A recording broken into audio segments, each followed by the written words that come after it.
എന്താ ഈ മോഡി സാർ ഇപ്പൊ ഇസ്രായേലിൽ പോയത്? ഇതൊറ്റ ചാനലുകാരും വെളിപ്പെടുത്തിയിട്ടില്ല.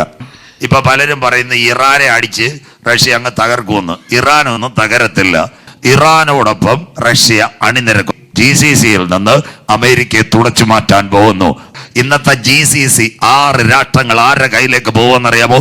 റഷ്യയുടെ കരങ്ങളിലേക്ക് പോകും. നിങ്ങളോട് പച്ചയ്ക്ക് പറയാം, ബ്രിട്ടൻ ഇപ്പോൾ ഇറാനെതിരെ അമേരിക്കയ്ക്ക് പിന്തുണ കൊടുത്താൽ ഇതേ സമയം വരെ ഇറാന്റെ വിദേശകാര്യമന്ത്രി എങ്ങാണ്ട് വിളിച്ചെന്നല്ലാതെ ഇറാന് ഇസ്രായേൽ അടിക്കുന്നതിനൊരു ബ്രേക്ക് ചെയ്യാൻ ഇന്ത്യ തയ്യാറായിട്ടില്ല.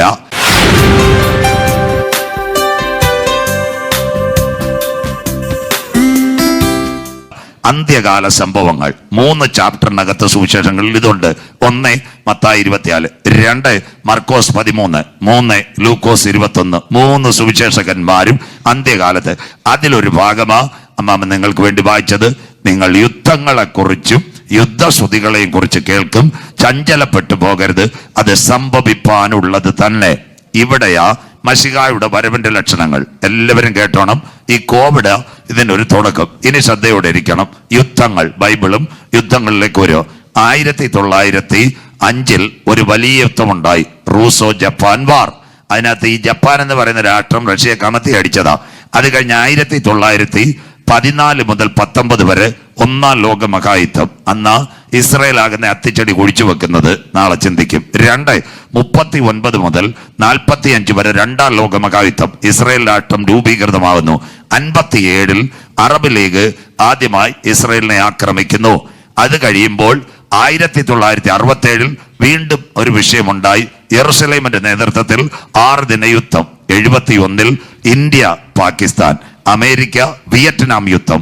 75 ഇസ്രായേലുമായിട്ട് യോങ്കിപ്പർ വാർ. 1980 മുതൽ 90 വരെ നിങ്ങൾക്കറിയാം 10 വർഷം 2 ചേട്ടന്മാരടിച്ചു. ആരൊക്കെയാണെന്നറിയാവോ? ഇറാനും ഇറാഖും. അത് തീർന്നപ്പോൾ മലയാളികളെ ഞെട്ടിച്ചുകൊണ്ട് 90 ഒരു സംഭവം ഉണ്ടായി. ഇറാഖിലെ സദാം ഹുസൈൻ ആരെ ആക്രമിച്ചു? കുവൈറ്റിനെ ആക്രമിച്ചു. മനസ്സിലാകുന്നവർക്കായി 92 ആ യുദ്ധം തീർന്നു. പിന്നെ അവിടെ ഇവിടെയൊക്കെ പൊട്ടലും ചീറ്റലുമായിരുന്നു. 92 കൊണ്ട് 2002 10 വർഷം, 2012 20 വർഷം, 2022 ആയപ്പോൾ 30 വർഷം ഒരിടവേള ഉണ്ടായിരുന്നു. 2022 ഫെബ്രുവരി മാസം, ഈ ഫെബ്രുവരി കഴിഞ്ഞ് മാർച്ച് ആയതുപോലെ ഇന്നേക്ക് 4 കൊല്ലങ്ങൾക്ക് മുമ്പ് അന്ത്യദിനത്തിന്റെ വഴി തുടങ്ങുന്നു. അത് റഷ്യ ഉക്രൈനെ ആക്രമിക്കുന്നു. ഇതാ റഷ്യ അറബ് ലീഗിന്റെ കയ്യിൽ ചെല്ലുന്നത്. അപ്പോൾ 2019 ഇത് ആരംഭിക്കുന്നതിന് മുമ്പ് കോവിഡ് ഇറങ്ങി വന്നത്. അതാ മശിഹായുടെ ഒലിവുമല പ്രഭാഷണം. 2019 കോവിഡ് വന്നു. മത്തായി 24, 21 ലോകാരംഭം മുതൽ ഇന്ന് വരെ സംഭവിച്ചിട്ടില്ലാത്തതും ഇനിമേൽ സംഭവിക്കാത്തതുമായ വലിയ ഘട്ടങ്ങൾ അന്നാളിൽ ഉണ്ടാകും. അങ്ങനെയെങ്കിൽ ഇന്ന് ഗലീല പ്രേക്ഷകൾ നിങ്ങൾ ഇരിക്കുമ്പോൾ കഴിഞ്ഞ 4 വർഷത്തിലേറെയായി റഷ്യ ഉക്രൈനെ ആക്രമിക്കുന്നു. ഒരു സ്ഥലത്ത് ഇസ്രായേൽ, ഹമാസ്, ഇറാൻ പുറകെ വരുമ്പോൾ ഇന്ന് ഇറാന്റെ ഒരു ഭാഗം പറയുമ്പോൾ അവസാനിക്കും, ബാക്കി നാളെ. അങ്ങനെയെങ്കിൽ ഈ യുദ്ധം എന്തുകൊണ്ട്? റഷ്യയുടെ യുദ്ധം അറബ് ലീഗിന്റെ കൈകളിലെത്തും. അങ്ങനെയെങ്കിൽ ഇന്ന് രാത്രി ഈ റഷ്യ ഉക്രൈനെ ആക്രമിക്കുന്നത് എന്താ? ചെറുപ്പക്കാരെല്ലാം കേട്ടോണം. 1970 കഴിഞ്ഞപ്പോൾ ലോകത്തിലെ 2 വൻചേരികളായി. ഒന്ന് അമേരിക്കയ്ക്ക് 50-ൽ പരം സ്റ്റേറ്റ് ഉണ്ട്. അവനാ ലോക പോലീസ്, നാറ്റോ സഖ്യം. അതിനോടനുബന്ധിച്ച് റഷ്യ ഉണ്ടായിരുന്നു. അവരുടെ പേര് USSR. അവര് കുറെ രാജ്യങ്ങളുണ്ടായിരുന്നു. 1991 വലിയ പ്രശ്നം. 1987 എല്ലാവരും കേൾക്കണം. മിഖായിൽ ഗർബച്ചോവ്, അദ്ദേഹം എവിടെ വന്നെന്നറിയാമോ? റഷ്യയുടെ ഭരണാധികാരിയായി. ആ സമയത്ത് 4-ാം ലോക സിദ്ധാന്തം, റഷ്യ വെട്ടിമുറിക്കപ്പെടുവാൻ. ജനം പെരുകുന്നു, ഗോതമ്പ് കൺസംഷൻ കിട്ടുന്നില്ല. അന്ന് റഷ്യ 15 കഷണമായി വെട്ടിമുറിക്കപ്പെടുന്നു. അതാ റഷ്യയുടെ തകർച്ച തുടങ്ങുന്നത്. താജിക്കിസ്ഥാൻ, കിർഗിസ്ഥാൻ, കസാക്കിസ്ഥാൻ, അസർബൈജാൻ, അത് കഴിഞ്ഞ് ചെച്ചനിയ, സൈബീരിയ, അതിനോടനുബന്ധിച്ച് ജോർജിയ, ക്രിമിയ, ഉക്രൈൻ, ഇതെല്ലാം റഷ്യയിൽ നിന്ന് പിരിഞ്ഞു പോയതാ.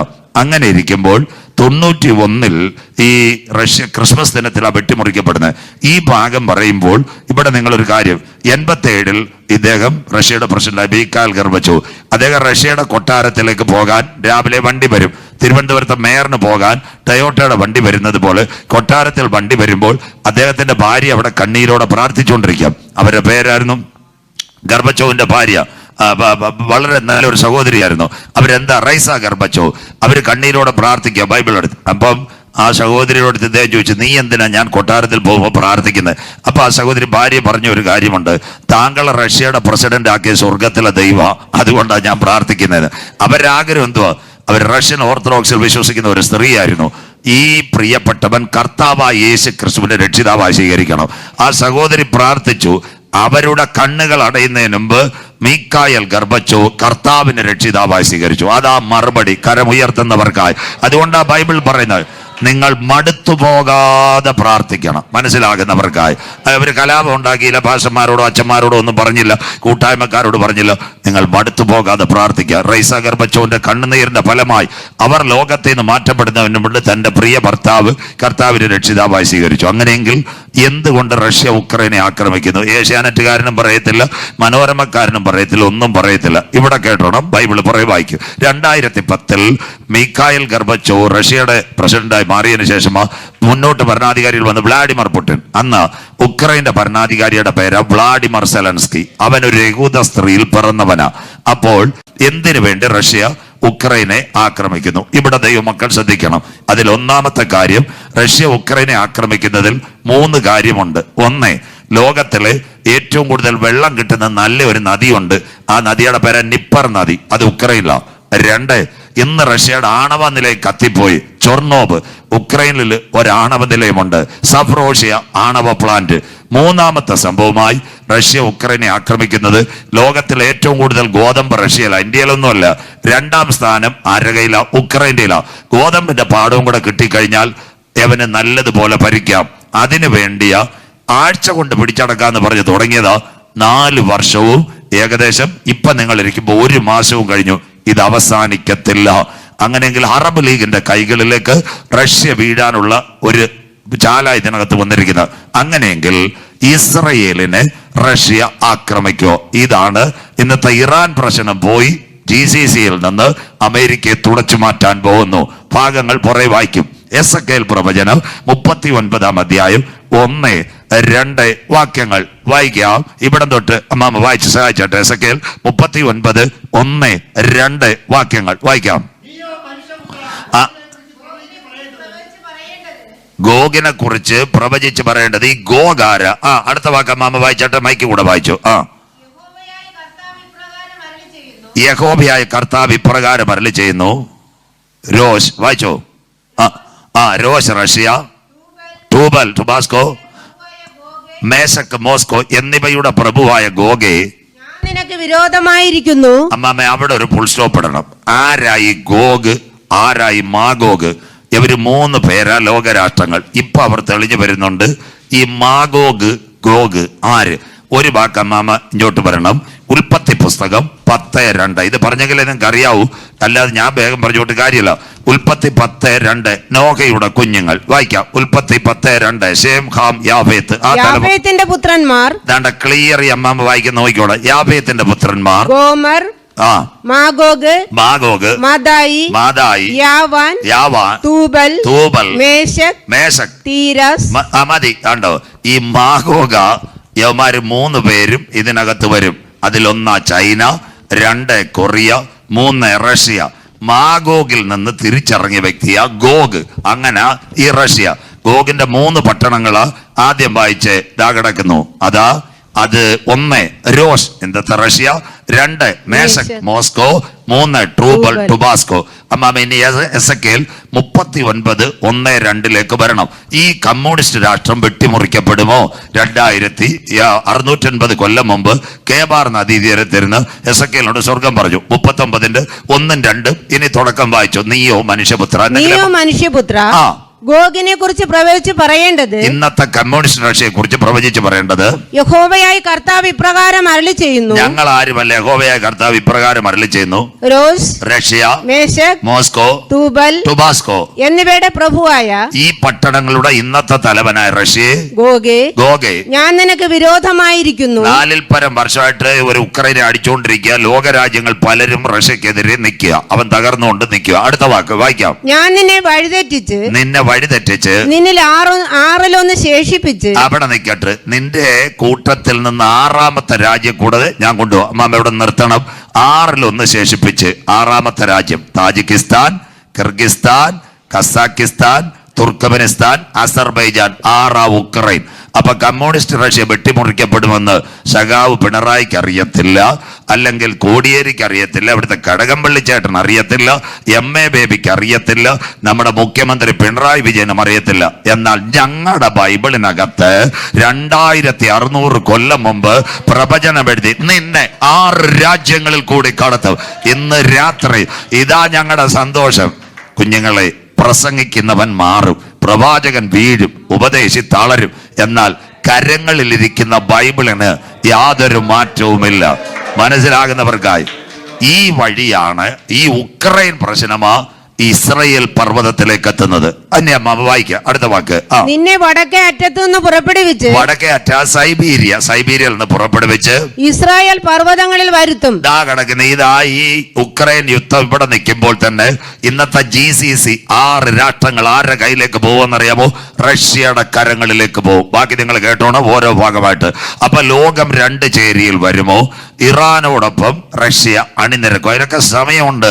വായിക്കുന്നു എസെക്കിയേൽ പ്രവചനം 38-ാം അധ്യായം അതിന്റെ 5, 6, 7 വാക്യങ്ങൾ പ്രവചനം. അതുകൊണ്ടാണ് ഞാൻ കൊർന്നേലിയോസ് അച്ഛനോട് സമയം പേടിച്ചത്. എസെക്കിയേൽ 38, 5, 6, 7 ഒരുങ്ങിക്കൊള്ളുക. വായിച്ചോ എസെക്കിയേൽ 38, 5, 6, 7 വായിച്ചോട്ടെ മാമേ. അവരോട് റഷ്യയോടുകൂടെ ഒട്ടൊഴിയാതെ പരിചയം തലക്കോരിയും ധരിച്ച പാർസിന്റെ പാർസികൾ. ഈ പാർസികൾ പാർസികൾ അഫ്ഗാനും ഇറാനും. ആ പാർസികൾ അതുണ്ടോ? അത് ഇന്നത്തെ ഇറാന്റെ ഭാഷ പാർസി ഭാഷയാ. ഇവരെല്ലാം ഈ അമേരിക്കയോട് ചായ കുടിക്കുന്നെങ്കിൽ അഫ്ഗാനൊക്കെ മാറിപ്പോകും. പാർസികൾ. അടുത്തത് കൂശ്യർ, എത്യോപ്യ രാജ്യം കൂശ്യർ. അടുത്തത് പൂത്യർ, ലിബിയ രാജ്യം. ഗൊമേര് ഇവിടെ നിൽക്കണം. ഇപ്പൊ പലരും പറയുന്ന ഇറാനെ അടിച്ച് റഷ്യ അങ്ങ് തകർക്കുമെന്ന്. ഇറാനൊന്നും തകരത്തില്ല. അടുത്ത ദിവസങ്ങളിൽ പറഞ്ഞുതരാം. ഇറാൻ ഈ നിലനിന്നെങ്കിൽ ആന്റി ക്രൈസ്റ്റ് എഴുന്നേൽക്കത്തോള്, ഇറാഖ് എഴുന്നേറ്റ് വരും. അങ്ങനെയെങ്കിൽ ഗോമേര് ഇന്ന് ഇവിടെ നിങ്ങൾ ഈ എഡ്യൂക്കേഷൻ നല്ലതാണ്. ഇവിടെ റിയ, അന്നാമറിയ, ഇവിടെ തിരുവനന്തപുരത്ത് ഇഷ്ടം പോലെ ഉണ്ട്. ശങ്കൻ വിസ, അത് 30 രാജ്യത്തിലേക്ക് ഒരു വിസ ഉണ്ട് ഇപ്പം പഠിക്കുന്ന കുഞ്ഞുങ്ങൾക്ക്. അതാ യൂറോപ്യൻ യൂണിയൻ. യൂറോപ്യൻ അകത്ത് എത്ര രാജ്യങ്ങളുണ്ടെന്ന് അറിയാമോ? 30 രാജ്യങ്ങൾ പുറത്തായി. പക്ഷെ വോട്ടവകാശമുള്ളത് 12 രാജ്യങ്ങൾക്കാ. Belgium, France, Italy, East Germany, Luxembourg, Annamariya, ഇവിടെ തിരുവനന്തപുരത്ത് ഇഷ്ടം പോലെ ഉണ്ട്. ശങ്കൻ വിസ, അത് 30 രാജ്യത്തിലേക്ക് ഒരു വിസ ഉണ്ട് ഇപ്പം പഠിക്കുന്ന കുഞ്ഞുങ്ങൾക്ക്. അതാ യൂറോപ്യൻ യൂണിയൻ. യൂറോപ്യൻ അകത്ത് എത്ര രാജ്യങ്ങളുണ്ടെന്ന് അറിയാമോ? 30 രാജ്യങ്ങൾ പുറത്തായി. പക്ഷെ വോട്ടവകാശമുള്ളത് 12 രാജ്യങ്ങൾക്കാ. Belgium, France, Italy, East Germany, Luxembourg, Netherlands, Portugal, Spain, Denmark, Greece, Ireland, Britain. ആ ബ്രിട്ടനിൽ ഒരെണ്ണം ഈ EU എന്ന് പോയതിനു ശേഷം നമ്മുടെ പിള്ളേരെല്ലാം അങ്ങ് ബ്രിട്ടനിൽ പോയത്, UK-ൽ. ഇനിയിപ്പോൾ അംഗീകാരമുള്ളത് 12 രാജ്യങ്ങളിൽ 11 എണ്ണത്തിലേ ഉള്ളു. ഒരു രാജ്യവും കൂടെ ഏത് സമയത്തും EU-ൽ നിന്ന് പോയാൽ അന്ന് അന്തിക്രിസ്തുവിന്റെ വരവുണ്ടാകും. അതിനു മുമ്പ് ദൈവസഭ എടുക്കപ്പെടും. മനസ്സിലാകുന്നവർക്കായി അതാ ഈ 10 കൊമ്പെന്ന് പറയുന്നത്. അവസാന രാത്രിയെ തെളിയിക്കുമ്പോൾ നിങ്ങൾക്ക് മനസ്സിലാകാം. അങ്ങനെയെങ്കിൽ ദാ കിടക്കുന്ന ഗോമേര് യൂറോപ്യൻ രാജ്യത്തിൽ ഒരു രാജ്യമായിരിക്കുമെന്നാ പറയുന്നത്. മിക്കവാറും ജർമ്മനി ബ്രിട്ടനിൽ നിന്ന് പുറത്തായിട്ട് റഷ്യയോട് ചേരാൻ സാധ്യതയെന്ന് പറയുന്നു. അതുകൊണ്ടാ ഈ പ്രശ്നത്തിലൊന്നും ജർമ്മനി ഒന്നും സജീവമാകാത്ത. അടുത്ത വാക്ക് വായിക്കാം. അവന്റെ എല്ലാ പടക്കൂട്ടങ്ങൾ അഥവാ ഇസ്ലാമിക രാജ്യങ്ങൾ മുഴുവൻ OIC മീറ്റ്. അടുത്ത വാക്ക് വടക്കേ അറ്റത്തുള്ള തോകർമാഗ്രഹം. അവിടെ നിൽക്കട്ടെ. തോകർമാഗ്രഹമാ ഇന്നത്തെ തുർക്കിയാ ഈ വിഷയത്തിനെല്ലാം പരിഹാരത്തിലേക്ക് എഴുന്നേറ്റ് വരേണ്ടത്. തോകർമാഗ്രഹം തുർക്കിയുടെ പ്രത്യേകത, നമ്മുടെ മശിഹ വരുന്നതിന് മുമ്പ് ഒരാൾ വന്നായിരുന്നു, സ്നാപക യോഹന്നാൻ, കരമുയർത്തുന്നവർക്കായി. അതുപോലെ ആന്റി ക്രൈസ്റ്റ് വരുന്നതിന് മുമ്പ് ഒരുവൻ വരും. അതാ തുർക്കിയിലെ തൊയ്ബർദോഗൻ. അവൻ വന്ന ഉടനെ ഒരു പരിപാടി ചെയ്തു. തുർക്കിയിലൊരു പള്ളി ഉണ്ടായിരുന്നു, ഗ്രീസ് ഓർത്തഡോക്സ് പള്ളി, ഹാഗിയ സോഫിയ. അതിനെ ഇടിച്ച് അവൻ പിടിച്ചു. 400 വർഷത്തെ പള്ളി അവൻ കൈക്കലാക്കിയത് തൊയ്ബർദോഗൻ. രണ്ടാമത് അടുത്ത പള്ളി പിടിക്കാൻ പോയപ്പോൾ ഒരു കാര്യം ചെയ്തു. എന്താ ചെയ്തതെന്നറിയാവോ? തുർക്കിയിൽ ഒരു ഭൂമി കുലുക്കവും വന്ന് അവന്റെ പള്ളി പിടുത്തം അവസാനിച്ചു. സന്തോഷമില്ലല്ലോ? നമ്മുടെ ക്രൈസ്തവ വളർത്തി ആരായാലും ഒരു സഭയെ കുറ്റം പറയത്തില്ല. പള്ളിക്കല്ലയോ ഭയങ്കര അടി. മനസ്സിലാകുന്നവർക്കായി പണ്ട് 4 പേര് കൂടിയിട്ട് തമ്പേരടിക്കും, കർത്താവെ ആലയം തരണേ. വെളിനാട്ടിലുള്ള പിള്ളേർ 10 ചാക്ക് സിമെന്റ്, ഇവിടുത്തെ ശോശാമാമ 5 ചാക്ക് സിമെന്റ്, അവറാച്ചായ കമ്പി. എങ്ങനായാലും ഇപ്പോൾ ഒരാലയായി 60 പേരുമായി. സന്തോഷമില്ലല്ലോ? ഇപ്പൊ 4 ഗ്രൂപ്പാ എങ്ങനെങ്കിലും പൂട്ടിച്ചാൽ മതി കോടതി കേസുമായിട്ട്. സന്തോഷമില്ലല്ലോ മനസ്സിലാകുന്നവർക്കായി. പണ്ട് പ്രാർത്ഥനയോടെ പ്രാർത്ഥന, പത്തിയാക്ക് സിമെന്റ്, 50 കിലോ കമ്പി, അത് കഴിഞ്ഞിട്ട് സ്വമേധ വേല എല്ലാം ചെയ്ത് പാസ്റ്റർമാർ ചിരിക്കണ്ട. ഇന്നിപ്പോ എല്ലാം പൂട്ടാൻ നിൽക്കുക. ഞാൻ പച്ചയ്ക്ക് പറയാം, ലൈവ് പോയാലും പണ്ടേ എല്ലാത്തിനെയും ദൈവം ന്യായം വിധിക്കും. പണ്ടേ ഈ ഒരു പിന്നെ പള്ളിക്ക് നേരെ ഭയങ്കര സമരമായിരുന്നു. ആരായിരുന്നു? ദാദാൻ, അബീരാം, കോരക്. അവർ പറഞ്ഞ് ഞങ്ങൾ പള്ളി പൂട്ടിക്കുമെന്ന്. മനസ്സിലാകുന്നവർക്കായി. പിള്ളേർ പറഞ്ഞ് നിങ്ങളുടെ കൂട്ടത്തിലില്ലെന്ന്. നമ്മളിപ്പോൾ പൂട്ടാൻ കേസുമായിട്ട് നടക്കുമല്ലേ? സ്വോത്രം. പണ്ട് തുറക്കണേ വാതിൽ തുറക്കണേ, ഇന്ന് എങ്ങനെങ്കിലും പൂട്ടി കിട്ടിയാൽ മതി കോടതിയിൽ നിന്ന്. സ്വോത്രം. അതുകൊണ്ട് ഇത് കേൾക്കുന്ന പെന്തിക്കോസുകാരോട് പ്രത്യേകിച്ച് പറയാം, ആവശ്യമില്ലാത്ത പണിക്ക് നീ പോകരുത്. ഞാൻ എൻ്റെ സഭയെ ഈ പാറമേൽ പണിയും. ഒരു സ്ഥലത്ത് ഒരു ദൈവസഭ വരുന്ന കർത്താവിൻ്റെ നിയോഗമാണ്. ആ സഭയെ പൂട്ടിക്കാൻ നിന്നാൽ ദാദാനും അബീരാമും കോരകും എവിടോട്ട് പോയെന്നറിയാമോ? ഭൂമി പിളർന്ന് അമാരെ തീർത്ത്. സന്തോഷമില്ലല്ലോ അച്ചായ? ഇത് നേരത്തെ അറിയാമായിരുന്നു കോരകന്റെ പിള്ളേർക്ക്. അവർക്ക് ഇച്ചിരി വെളിപ്പാടുണ്ടായിരുന്നു. അവർ വിചാരിച്ച ഈ അപ്പന്മാരോട് എന്നാൽ ഞങ്ങൾ കല്ലേത്ത് കുഴിയിൽ വീഴുവന്ന് കയറ്റി. അതുകൊണ്ട് അവർ പറഞ്ഞൊരു കാര്യമുണ്ട്, ഇനി ഗലീലക്കാർ കയറ്റിയില്ലേലും IPC-ക്കാർ കയറ്റിയില്ലേലും CSI-ക്കാർ കയറ്റിയില്ലേലും വേണ്ട, വാതിലിൻ്റെ അവിടെ ചെന്നിട്ട് ഒരു ഹല്ലേലൂയ പാടുവാൻ ഞങ്ങൾക്ക് ദൈവം കൃപ ചെയ്യണേ. മനസ്സിലാകുന്നവർക്കായി. ആലയത്തിന്റെ വാതിൽക്കൽ കാവൽക്കാരനായി നിൽപ്പാൻ സ്വർഗമേ. അതുകൊണ്ട് ആവശ്യമില്ല ഇവിടെ ഇരിക്കുന്ന അച്ചായന്മാരോട് ദൈവാസന്മാർ വളരെ എൻ്റെ സഹപടന്മാരോട് പറഞ്ഞ, ആവശ്യമില്ല പള്ളി പൂട്ടിക്കാനും കേസിനും പോയി കഴിഞ്ഞാൽ ന്യായം വിധിക്കുന്നവനാ സ്വർഗത്തിലെ ദൈവം. ദാദാൻ, അബീരാം, കോരക് ഭൂമി നെടുകെ പിളർന്ന് അവരെ തീർത്തു. അതുകൊണ്ട് തുർക്കിയിലെ തൊയ്ബർദോഗൻ അവ ഇപ്പം മിണ്ടാതെ നിൽക്കുക. ഇവൻ ഈ ഇറാൻ വിഷയത്തിൽ സമാധാനത്തിൽ ഇടപെടും. ഇവൻ അമേരിക്കയായിട്ടും അടുപ്പമുണ്ട്, അറബ് ലീഗുമായിട്ട് അടുപ്പമുണ്ട്. ഇപ്പൊ ഒരു ചേരി ആരുടെ കൂടായി? റഷ്യയുടെ കൂടായി. അതായി കോവിഡാനന്തര സംഭവം. അങ്ങനെയെങ്കിൽ ആര് ഇസ്രയേലിന്റെ കൂടെയുണ്ട്? റഷ്യ എന്തിന് ഇസ്രയേലിനെ ആക്രമിക്കും? പുറകെ പറഞ്ഞുതരാം. മമ്മയെടുത്താട്ട് എസക്കേൽ പ്രവചനം 38:13. റഷ്യയുടെ ഒരു ചേരിക്കപ്പുറം അമേരിക്കയുടെ കൂടെ അല്ലെങ്കിൽ ഇസ്രായേലിന്റെ കൂടെ ആര് കാണും? വായിക്കാം. അവിടെ നിൽക്കട്ടെ. 1 ശബയ ഇന്നത്തെ യമൻ രാജ്യം. നാളെ രാത്രി ചിന്തിക്കും. യമനെ അടിച്ചൊതുക്കി ഇസ്രായേൽ ആരുടെ കയ്യിൽ കൊടുക്കും? ഒന്ന് UAE-യുടെയിലോ സൗദിയുടെയിലോ കൊടുക്കും. യമനിൽ കൂത്തി വിവിധരുണ്ടായുണ്ട്. ദദാൻ രാജ്യമാ ഇന്നത്തെ ഏറ്റവും നിർണായക. ആഫ്രിക്കയോട് ചേർന്ന് യമനോട് കിടക്കുന്ന രാജ്യം ഏഡൻ രാജ്യം, ദദാൻ. അടുത്തത് വായിക്കാം. തർശീസ് വർത്തകന്മാരും. 5 ഇംഗ്ലീഷ് രാജ്യങ്ങൾ ഒരു കാരണവശാലും അമേരിക്ക കൈവിടത്തില്ല. പക്ഷെ അവനെ കൈവിട്ടു തുടങ്ങി. കേട്ടോണേ, 5 ഇംഗ്ലീഷ് രാഷ്ട്രങ്ങൾ. 1 ബ്രിട്ടൻ, 2 ഫ്രാൻസ്, അത് കഴിഞ്ഞിട്ട് വരുന്നതാ നമ്മുടെ കാനഡ, അത് കഴിഞ്ഞിട്ട് ഓസ്ട്രേലിയ. ഇതുപോലുള്ള രാജ്യങ്ങൾ ആരോട് നിൽക്കുമെന്നറിയാമോ? അമേരിക്കയോട് നിൽക്കും. ബ്രിട്ടൻ നിൽക്കും, ഫ്രാൻസ് നിൽക്കും, അത് കഴിഞ്ഞ് കാനഡ നിൽക്കും, ഓസ്ട്രേലിയ നിൽക്കും. അതുകൊണ്ട് ഇങ്ങനെയുള്ള ചില രാജ്യങ്ങൾ ആരുടെ കൂടെ നിൽക്കും? അമേരിക്കയോട് നിൽക്കും. പക്ഷേ ഇപ്പൊ നിങ്ങൾ ഈ ഗൾഫ് യുദ്ധം നോക്കുമ്പോൾ ഒരു കാര്യം നിങ്ങൾ മനസ്സിലാക്കണം. ഈ പല രാജ്യങ്ങളും അമേരിക്കയെ കൈവിട്ടു തുടങ്ങി. 1 ഫ്രാൻസ് ഇപ്പൊ അമേരിക്കയുടെ കൂടില്ല. ഇമ്മാനുവൽ മാക്രോൺ കഴിഞ്ഞ ദിവസം പറഞ്ഞു അമേരിക്ക ആവശ്യമില്ലാത്ത പണിക്കാ പോകുന്നതെന്ന്. 2 ബ്രിട്ടൻ. കേട്ടോണേ, ബ്രിട്ടന്റെ പ്രത്യേകത എന്ന് പറഞ്ഞു കഴിഞ്ഞാൽ ബ്രിട്ടൻ ഇപ്പം അമേരിക്കയ്ക്ക് ഒരവസരം കൊടുക്കാന്ന് പറഞ്ഞു. എന്താ? പ്ലെയിൻ ഇറങ്ങി അടിക്കാൻ. ആ സമയത്ത് ഇറാൻ കൊണ്ടുപോയി സൈപ്രസ് ബ്രിട്ടന്റെ കേന്ദ്രത്തിൽ അടിച്ചു. അതുകൊണ്ട് ബ്രിട്ടൻ ഇപ്പൊ പ്രശ്നമാ.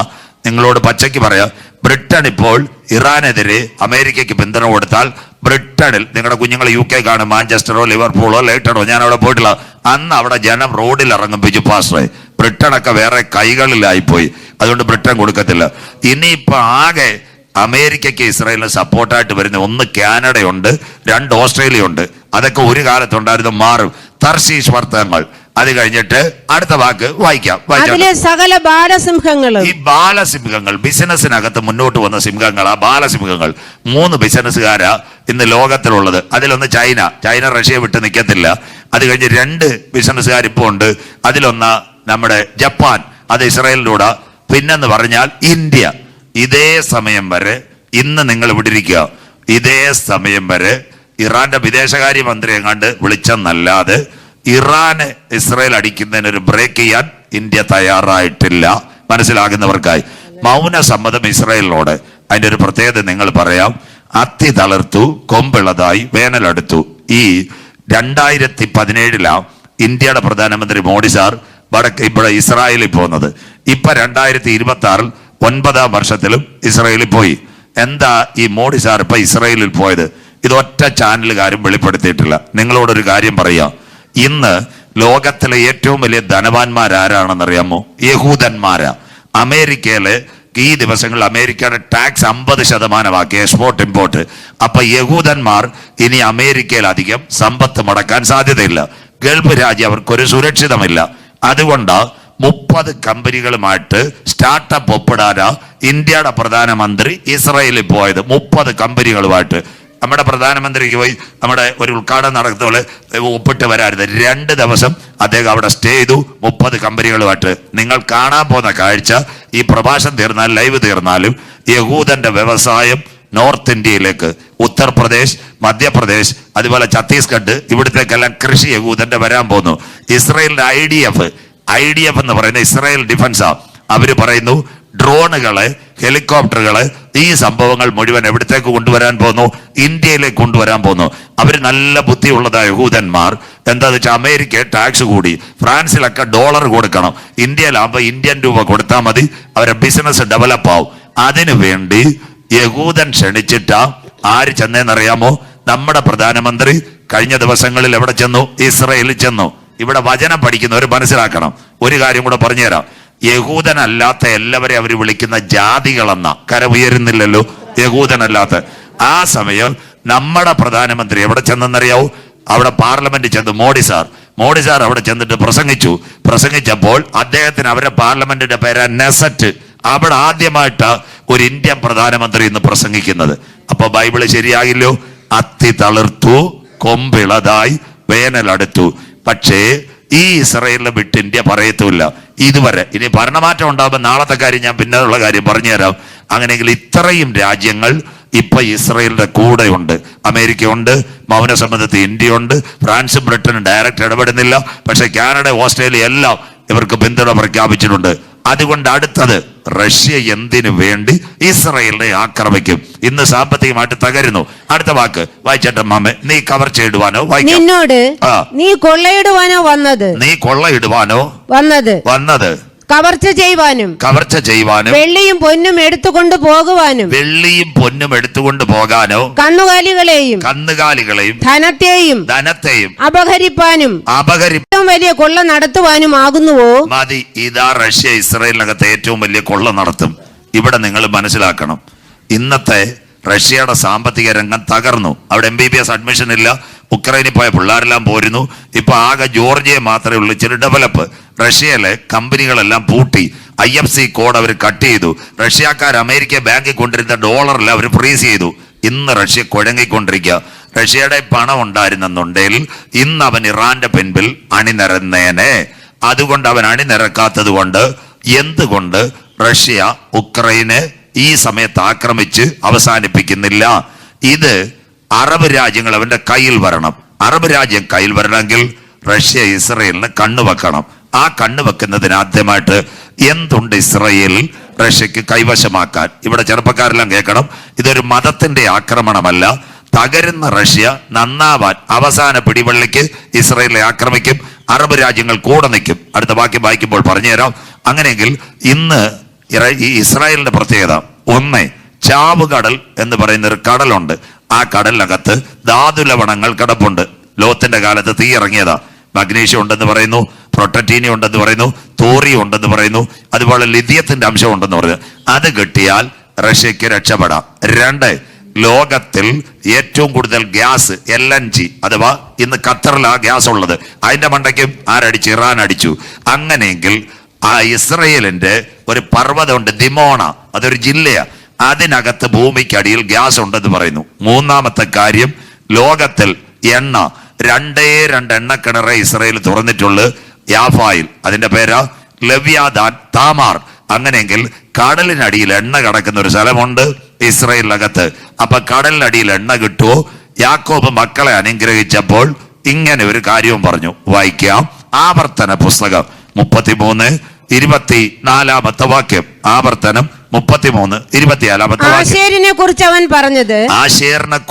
പറഞ്ഞത് ആശേർ പുത്രസമ്പത്ത് കൊണ്ട് അനുഗ്രഹിക്കപ്പെട്ടവൻ. കിടക്കുന്ന അപ്പൻ മക്കളെ അനുഗ്രഹിക്കുക. ആശേർ, ഈ മറിയാമ്മച്ചി യേശുവിന്റെ അമ്മ ഈ ഗോത്രത്തില. അടുത്ത വാക്ക്, അവൻ സഹോദരന്മാർക്ക് ഇഷ്ടനായിരിക്കെ ആർക്കും ഒരു കുഴപ്പം ഉണ്ടാകാതെ അവൻ ഇഷ്ടനാകാതിരിക്കട്ടെ. അടുത്ത വാക്ക്, അവൻ കാൽ എണ്ണയിൽ മുക്കട്ടെ. പാമോയിലല്ല, മണ്ണെണ്ണയല്ല, കാലെണ്ണയിൽ മുക്കട്ടെ. ഇതിന്റെ പേരാ ക്രൂഡ് ഓയിൽ. മനസ്സിലാകുന്നവർക്കായി ഹല്ലേലൂയ. 2 എണ്ണക്കിണറ് ഇസ്രായേൽ തുറന്നിട്ടുള്ളത്. അപ്പൊ ഇന്നത്തെ ഇസ്രായേലിന്റെ അനുഗ്രഹം: 1 ധാതു ലവണം, 2 ഗ്യാസ്, 3 ഓയിൽ. മനസ്സിലാകുന്നവർക്കായി നമ്മുടെ നാടൻ ഭാഷ തിരുവനന്തപുരം ജില്ലയിൽ അമ്പൂരിയിൽ നമ്മുടെ ഒരു അവറാച്ചായൻ 3 കൃഷി പുള്ളിക്കുണ്ട്. 1 റബ്ബറിന്റെ വില കുറയുമ്പോൾ ഇഞ്ചി കൃഷിയുടെ വില കൂട്ടും. മനസ്സിലാകുന്നവർക്കായി സന്തോഷമില്ലല്ലോ. അത് കഴിയുമ്പോൾ 3ാമത്തത് ഇഞ്ചിയുടെ ഒന്ന് ടൈറ്റ് വരുമ്പോൾ കുരുമുളകിന്റെ വില കൂട്ടും. മനസ്സിലാകുന്നവർക്കായി. അതുപോലെ ഇന്ന് സാമ്പത്തികമായി തകർന്ന ഈ റഷ്യ അറബ് രാജ്യങ്ങളെ കൂട്ടുപിടിച്ച് ആരെ ആക്രമിക്കാൻ വരും? ഇസ്രയേലിനെ ആക്രമിക്കാൻ വരും. അതിന്റെ തുടക്കമാ ഇറാൻ. അപ്പൊ ഇത്രയും കാര്യം നടക്കുമ്പോൾ, അതുകൊണ്ട് ഒരു ക്ലാസ് രൂപത്തിൽ പോകുന്നത്, ഇത്രയും കാര്യം നടക്കുമ്പോൾ കഴിഞ്ഞ 2021 ഒക്ടോബർ മാസം 7-ാം തീയതി ഗാസയിൽ നിന്ന് ഹമാസിനെതിരെ സൂപ്പറായിട്ട് അടിയും വന്നു. ഗാസയിൽ നിന്ന് ഇസ്രായേലിനെതിരെ ഹമാസിന്റെ പോരാളികൾ. ഇതാണ് 3ാം ലോകമഹായുദ്ധത്തിന്റെ വഴി. യുദ്ധമൊന്നും ഇപ്പൊ നടക്കുകയില്ല. വായിക്കുന്നു ഹമാസ് ഇസ്രായേൽ കോൺഫ്ലിക്റ്റ്. ആമോസിന്റെ പ്രവചനം 2-ാം അധ്യായം 5-ാമത്തെ വാക്യം. ആമോസ് 2:5 വാക്യം. ഞാൻ യഹൂദയിൽ ഒരു തീ അയക്കും, അത് യെരുശലേമിലെ അരമനകളെ ദഹിപ്പിച്ചു കളയും. മതി അമ്മാമേ, സ്തോത്രം. ഇതാണ് 2021 ഒക്ടോബർ മാസം 7-ാം തീയതി സൂക്കോത്ത് പെരുന്നാളിനകത്ത് ഹമാസിന്റെ ആക്രമണം ഇസ്രായേലിലുണ്ടായി. അന്ന് ഇസ്രായേലിന്റെ പ്രധാനമന്ത്രി പറഞ്ഞു, ഞങ്ങൾ യുദ്ധത്തിലേക്ക് കരമുയരുന്നില്ലല്ലോ. അന്ന് തൊട്ട് ഇതുവരെ. ബാക്കി ഭാഗങ്ങൾ നാളോട്ട് നമ്മൾ നാളെ ചിന്തിക്കുമ്പോൾ പ്രസംഗം അവസാനിക്കുകയല്ല. അങ്ങനെയെങ്കിൽ ചരിത്രത്തിൽ ആദ്യമായി അവർ ഞെട്ടിപ്പോയി. ആദ്യമായി അവരുടെ അയൺ ഡോം തകരുവാനിടയായി. അയൺ ഡോം എന്ന് പറയുന്നത് വളരെ വിലപിടിപ്പുള്ളതാ. 37,000 കോടിയ അയൺ ഡോമിന്റെ വില. 5 ഭാഗങ്ങൾ അയൺ ഡോമിനുണ്ട്. ഇസ്രായേൽ ഇതുവരെ പിടിക്കുന്ന അയൺ ഡോമില. അയൺ ഡോമിന്റെ പ്രത്യേകത: 1 BMC, 2 ഇലക്ട്രാ radar, 3 interceptor, 4 battery, 5 launching unit. അതാണ് ഈ അയൺ ഡോമിന്റെ പ്രത്യേകത. ഇസ്രായേൽ തകരുന്ന ഇതില്ല. വെളിരാജ്യത്ത് നിന്ന് ഒരു മിസൈൽ വരുമ്പോൾ ഇലക്ട്രാ റഡാർ കാണും. എല്ലാവരും കേൾക്കണം, അതുകൊണ്ട് സ്പീഡ് ഞാൻ പാത്ത്. ഇലക്ട്രാ റഡാർ കാണും. ഉടനെ നമ്മുടെ ക്യാമറ പോലെ ഇന്റർസെപ്റ്ററിനോട് പറയും. ഇന്റർസെപ്റ്റർ ബാറ്റിൽ മാനേജ്മെന്റ് കമ്പോണന്റോട് സംസാരിക്കും. അത് ആ സാറ്റലൈറ്റ് വഴി ഇസ്രായേലി മെസ്സേജ് വരും. സൈറൺ മുഴങ്ങും. പെങ്കൊച്ചുങ്ങൾ എവിടെ പോകും? അപ്പനും അമ്മയായിട്ട് ബങ്കറിൽ പോകും. ഇസ്രായേലുകാർക്കും കേൾക്കായി ലൈവ്. 4ാമത്തെ കാര്യം, ഈ സമയത്ത് ബാറ്ററി ചാർജ് ആവും. ലാൻഡിങ് യൂണിറ്റിൽ നിന്ന് മിസൈൽ ആകാശത്തിൽ കയറും. ആകാശത്തിൽ കയറുമ്പോൾ ഇറാനിന്നോ ഇറാഖിന്നോ എവിടുന്നെങ്കിലും വരുന്ന മിസൈലിനെ ആകാശത്ത് വെച്ച് അടിച്ച് തകർക്കും. ആ പരിപാടിയായിരുന്നു അയൺ ഡോം. മനസ്സിലാകുന്നവർക്കായി. ഇപ്പൊ പിള്ളേർക്ക് അറിയത്തില്ല, പണ്ട് ഇവിടെ മണ്ണന്തലെ മുക്കോലൊക്കെ വോളിബാൾ ഉണ്ടായിരുന്നു. ഇപ്പൊ അതില്ല. നമുക്കെല്ലാം കുട്ടിയും കൂന്നുവാന്നല്ലോ. സോദരം, വോളിബാളിൽ ഒരു പന്ത് ഇപ്പുറത്തെ കോർട്ട് വരാൻ നേരം 3 ചേട്ടന്മാർ കൈ ഉയർത്തി തിരിച്ചങ്ങോട്ട് അടിച്ചിടും. മനസ്സിലാകുന്നവർക്ക് ഈ പരിപാടിയാ അയൺ ഡോം. അത് പാണ്ഡവർ കൗരവർ, ആഗ്നേയാസ്ത്രം ബ്രഹ്മാസ്ത്രം. പിന്നെ കുവൈറ്റ് ഇറാഖ് യുദ്ധം നടന്നപ്പോൾ ഇറാഖ് എന്തോ ചെയ്യും? കുവൈറ്റിന് ഇസ്രായേലിന് നേരെ മിസൈൽ അടിക്കും. അന്നേരം അമേരിക്കയുടെ കപ്പൽ താഴെ സ്കഡ് മിസൈൽ അടിക്കും. 2 കൂടെ കൂട്ടിയിടിച്ച് വെള്ളത്തിൽ വീഴും. അല്ലെ അന്നേ കുവൈറ്റൊക്കെ കത്തിപ്പോണ്ട്. അതുപോലെ ഒരു സംവിധാനം അയൺ ഡോം. പക്ഷേ ഈ ഹമാസിന്റെ ആക്രമണ കാലത്ത് അയൺ ഡോം തകർന്നു കഴിഞ്ഞു. ബൈബിളിനകത്തുണ്ടോ? ഈ അടി ഇപ്പൊ നടന്നുകൊണ്ടിരിക്കുക. ആമോസ് അടികൾ അറിയാമോ? നിങ്ങൾ കേൾക്കണം. പൈസ കൊടുക്കുന്ന രാജ്യമായിരുന്നു. അറിയാമോ? നിങ്ങൾ കേൾക്കണം. പൈസ കൊടുക്കുന്ന രാജ്യമായിരുന്നു. ആരാണ്? ഇറാൻ. ഇവിടെയാണ് ഈ പ്രശ്നം തുടങ്ങുന്നത്. എല്ലാവരും കേൾക്കണം. 1948 മെയ് 14-ാം തീയതിയാ ഇസ്രായേൽ സ്വതന്ത്രമായത്. അന്ന് അറബ് രാജ്യങ്ങൾ അവരെ അംഗീകരിക്കത്തൂല്ല, ഒന്നും ചെയ്യത്തില്ല. പക്ഷേ അന്ന് ഇറാനിൽ ഷാ ഭരണകൂടം ഉണ്ടായിരുന്നു. ഈ ഷാ ഭരണകൂടം ഇസ്രായേലിന് നല്ല അനുകൂലമായിരുന്നു. അന്നാണ് ഈ ഇറാന് കുറെ ടെക്നോളജി കൊടുത്തു, കുറെ കൃഷിയുടെ ഇത് കൊടുത്തു, ഇതെല്ലാം കൊടുത്തു. 1979 ഷാ ഭരണകൂടത്തെ അട്ടിമറിച്ചുകൊണ്ട് ആയത്തുള്ള ഖമേനിയുടെ നേതൃത്വത്തിൽ ഷിയ മിലീഷ്യ അവിടെ ഭരണത്തിൽ വന്നു. അപ്പോൾ ഇന്ന് ലോകത്തിലെ എണ്ണയുള്ളതിൽ നല്ലൊരു രാജ്യമാ ഇറാൻ. ഇവരുടെ എണ്ണയെന്ന് കിട്ടുന്ന പൈസ 3 പേർക്ക് വീതിച്ചു കൊടുത്തു. 1 ലെബനോണിലെ ഹിസ്ബുള്ള, അത് കഴിഞ്ഞിട്ട് പലസ്തീനിലെ ഹമാസ്, അത് കഴിഞ്ഞിട്ട് യമനിലെ ഹൂത്തി വിമതർ. പഠിക്കുന്ന കുഞ്ഞുങ്ങൾ നോട്ട് ചെയ്യണം. ഇതെല്ലാം പണ്ട് ഇസ്രായേലിനെ ആക്രമിച്ച 4-5 ചക്രവർത്തിമാരുണ്ടായിരുന്നു. 1 ഹിറ്റ്ലർ, 2 നെബുക്കദ്നേസർ ഇറാഖിലെ, ജർമ്മനിയിലെ ഹിറ്റ്ലർ, ഇറാഖിലെ നെബുക്കദ്നേസർ, പിന്നെ റഷ്യയിലെ സാർ ചക്രവർത്തിമാർ. അത് കഴിഞ്ഞിട്ട് വേറൊരുത്തനുണ്ടായിരുന്നു ഇറാൻ. അവിടെ പണ്ട് ഭയങ്കര ഒരു ചക്രവർത്തി ഉണ്ടായിരുന്നു, ഹാമാൻ. നമ്മുടെ ബൈബിളിലെ ഹാമാൻ അല്ല, ഇറാനിൽ ഒരു ചക്രവർത്തി ഉണ്ടായിരുന്നു ഹാമാൻ. അത് കഴിഞ്ഞ് സിറിയയിലെ അന്തിക്കോസ് എപ്പിഫാനോസ്, ഇവരെല്ലാം യഹൂദനെ പച്ചക്കിട്ട് ഓടിച്ചതാ. ഈ ഹാമാൻ ആ എച്ചിന്നാണ് ഈ 3 സംഘടന മിലീഷ്യ വന്നത്. 1 ഹമാസ്, 2 ഹിസ്ബുള്ള, 3 ഹൂത്തി. ഇതെല്ലാം എച്ചി തുടങ്ങുന്നത്.